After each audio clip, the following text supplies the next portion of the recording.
Welcome back to the channel, everybody. Thank you so much for joining me and allowing me to continue to be your daily advocate. If you're new here or you're not subscribed for any reason, please do me a huge favor and hit the subscribe button. Thank you to all of you who have been watching and following me for so long. It truly means a lot, and I'm glad that I can be this person. Let's quickly make clear that today was a very big breakthrough. Even though there's nothing conclusive in the lawsuit that's going to all of a sudden make it one, it is still a very big ordeal, mostly because there have been some conclusions. So in terms of updates, the day started out quite in an interesting manner. What I mean with that is we had ourselves an update that was a little bit out of the ordinary, and it read, Ripple and the individual defendants move to strike an impermissible, late-filed SEC supplemental expert rebuttal report written by Dr. Albert Metz. The SEC objects to the motion. And for as far as I know, the community took this in as a rather neutral announcement, but Wrath of Kahneman said this is a fantastic development. If there is an XRP bump today, will Dr. Metz conclude the SEC is responsible in yet another addendum? Would the judge's actions also be interpreted as Ripple's controlling price, as the premise or question that this all regards is, well, did Ripple influence the price? And they have to basically prove that. Jeremy Hogan, an attorney, also had a very interesting analysis to this, and he said, here's how to analyze an expert report, which again is what pulled through here. First, read the plaintiff's expert report. Fail. Then read the defendant's expert report. Fail again.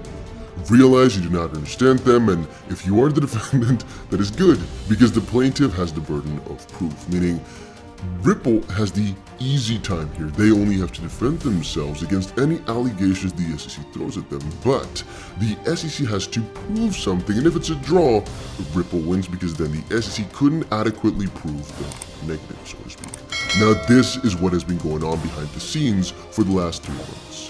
What we are seeing here are just 2 of the battling experts. Apparently there are 16. Always remember that if the expert battle ends in a tie, the defendants win every time.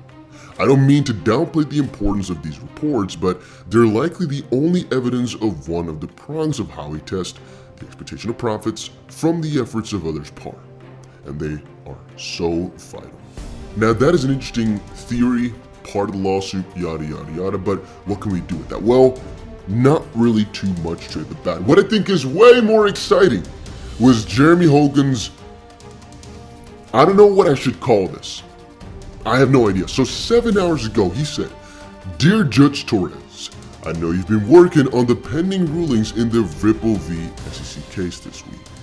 On behalf of myself and certain other interested parties, we'd really like to get those rulings today if possible. Very truly, Jeremy Hogan. And I mean, I'm not sure if he saw the future, I'm not sure if it was a glass ball or if he has posted his tweet every single day, but a couple hours later, boom, that gave me the hiccups.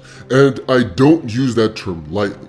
The SEC's motion to strike the fair notice defense is denied. This is the one I've been waiting for. Now the SEC has something to lose. And the long story short about this one is this is a very positive development for Ripple because the fair notice defense was one of the keys to crypto regulation, to the furtherment of crypto, but also to Ripple's defense as an easy little base point here. What I mean to say with that is, well, Ripple wanted to rely on saying, well, you didn't really warn us properly. And if the judge now said, well, we're going to strike or let the SEC strike this defense down, then what they would basically say is the SEC adequately warned you and there's no debating that, so you should not use it as a defense because what's the point? But now the judge saying, well, maybe they didn't give you fair. That's, in my own opinion, not lawyer-ish opinion, not official, is very positive for Ripple because it kind of shows, in my opinion, well, yeah, maybe they didn't give you fairness. There's no way the judge looked at this and thinks, yeah, no, defense doesn't make sense because it definitely warned you properly, so still use it as a defense though, even though it doesn't make sense. She had to go through it and think, now there's a very high probability that the SEC, or at least a good probability, that the SEC didn't actually give you fair notice, so we have to investigate it further. Which in my own opinion is like already a plus for Ripple.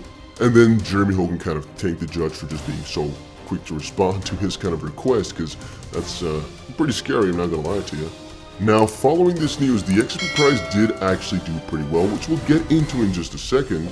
But before we do, here is Eleanor Tourette from Fox stating a statement from Ripple's team. Breaking. Statement from Ripple General Counsel Stuart Alderoty to Fox Business. Quote, today's order confirms that there is a serious question as to whether the SEC ever provided Ripple with fair notice that its distributions of XRP since 2013 would ever be prohibited under the security laws.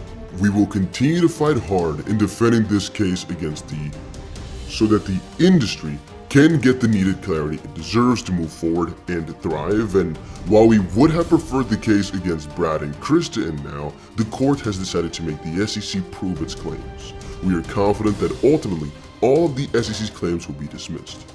And yes, there's actually two announcements which came in. There's a very positive one and a relatively negative one. I personally think it's mostly just positive, but okay. Ripple tweeted out, or actually Brad tweeted out, and I think Ripple tweeted some stuff out as well, but let's see. If you weren't paying attention, then you should be now. Huge win for Ripple today. And that's pretty exciting to see a CEO in this happy of a mood. He got 10,000 likes as well. And while we would have preferred the cases against Chris and me to end now, the SEC must now prove its claims. We are confident that ultimately all of them will be dismissed. There were actually two motions to dismiss running as well. If you don't know what that was, there was a lawsuit right now against Ripple. You all know about it.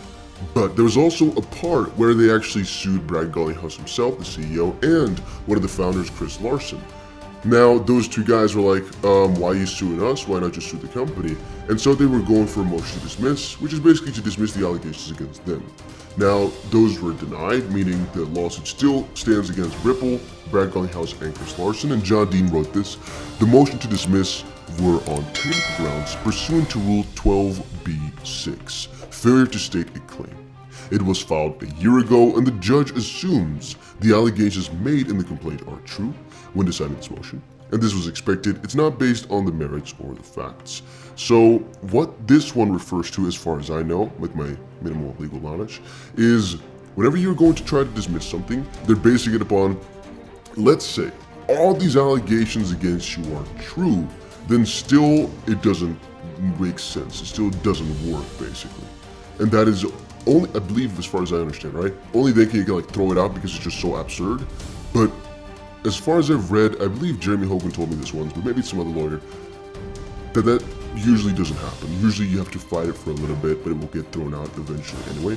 But yeah, you can probably understand why the people were excited about the XP price, because right now, for a lot of people, it just feels as if Ripple has already won. Because if the judge is not certain that Ripple did get fair notice defense, that's just the click that people needed. So I threw on Twitter, XP pump incoming. A little bit after, I think like straight after I saw the announcement, I put it over on Twitter while I was in my taxi. And then the XP price did go on a pretty nice pump. We went to open up a long position together. Our long position right now is in $2,100 worth of profit, or 160%. And I believe we just opened it like a little bit before I started streaming, like 5 minutes ago, 5 minutes before. And I had like maybe a couple $100 already in that before I started streaming though, from like a week prior or a couple days prior, I don't remember exactly. But there was 27,000 XRP, and it's working like a pretty good charm. You know, it's really fun to see this basically. Our idea was we'll do a live stream, and if we get to a certain amount of likes and we close the position, I'll give you guys in a giveaway half of the money that we make profit on. But since you guys are all saying hold, you guys will still get half of whatever we take out of this trade. But you guys have to vote on when we actually exit the trade. That's the fun part about it, at least. So I think we're gonna go live stream maybe tomorrow again, and you guys get to decide whether or not we close the trade or we keep it rolling. And it's gonna be you guys' profits, you know, at least half we're gonna give away to you guys. It's gonna be a little fun story to kind of go in. But that's again about the price, so I'm not really too certain. Right now we did break out, which was really exciting, and I talked about that over in different in the live stream and over on Twitter, I think. Even versus Bitcoin, we had a crazy breakout. This is versus dollar. We had a beautiful breakout, and it's looking as if that's going to continue on. This, of course, if we get the confirmation afterwards, we're going to trade as well, which is just going to be additionally to the position we have open right now. And this is versus Bitcoin, which has a crazy move right now. It's like 11% in a couple of hours, which is just massive. All right, before we move on, two things to quickly share. One, meet up tomorrow. If you are in Dubai and you're watching this video pretty early in the morning or late at night, today, because it's already 4 a.m. almost, at 11:30 a.m., there's going to be a meeting, let me look at the exact place, at Swiss Hotel Al Muruj, the 12th of March, 11:30 a.m., Dubai time. Oh, my MacBook's almost dying. If you are into crypto though, and I guess you are if you're watching this video, and you live in Dubai and you live close maybe, you can come say hi. It's hosted by DaVinci Jane 15. But there's going to be a lot of crypto people there, not specifically XRP, but it's fun for everybody to join if you're a crypto person. So if you are in the neighborhood, come check it out. 11:30 a.m. It's going to start, last for a couple of hours. It's free to enter, no fee or anything like that. Just come say hi, and I'm going to be talking as well on there. And also follow my Instagram at DDSDBC. All right, then a couple of things I just want to share some light on. There's actually, I would say, 4 main events that I saw. 1, Phantom. A lot of questions about it. Why is the price going down? Are we buying? The price is going down because a key developer left, basically. And what you see often with projects is if a developer leaves, then the project kind of crumbles, or at least people think it should or will. In reality, most of the time, one developer doesn't make that big a difference because there's a lot of people working on this, and usually there's like protocols and rules, but the idea is what counts. I'm gonna put it like this to prevent some lag. So what we saw right now, since the guys left, Andre Cronje and Antonel, well, it's not really a big issue. It's not going to change that much. Apparently, he's not been working on it for like over a year, but people think so. So, should you buy? Well, again, these videos are not financial advice in any way, shape, or form. This is just my opinion. I'm thinking there's a good chance it's undervalued, but it's still a pretty risky move to buy right now because, again, trading is a people's game. And if a lot of people are thinking that the project will fail because of it, well, it's not so smart to kind of bet against all those people. Major event number 2 was that apparently in the UK, they banned ATMs, at least the crypto ones, of course, because we're on a crypto channel, because, well, it's illegal now. Yeah, not exactly sure what they're thinking, what the thought process is, or why exactly they would do that, but hey, it's the UK, they have interesting rules, I guess. Not exactly sure why, or what the thought process was with this one. Actually not sure at all what they were thinking, but it is what it is. Apparently it's been outlawed over there, so if you wanted to use your crypto ATM every day before work, yeah, think of a different routine, my friend. Then, I guess this one was actually about Ripple stuff. And then the last one that I wanted to share was Matic/Polygon went down. I think they were down for like 8 hours or so. A lot of fun about that, a lot of questions about that. I think we'll address it a little bit more properly, but I just wanted to say it's back up. It's been slow, or let's say congested and kind of annoying for a very long while now already though. And this is like the icing on the cake, but I'm still bullish on it. I still like it. I still think it's going to be a game changer. So even though it's like a little bit in trouble right now, which you might notice as to why the community is kind of turned against it for a little bit, it'll turn back around, and I'm still excited about the project. So enjoy your day, everybody. I'm always here for you. Leave any comments or questions below, and be sure to subscribe. But thanks, everybody. I really appreciate you. Enjoy your day, and I always have your back. So thanks so much, everybody.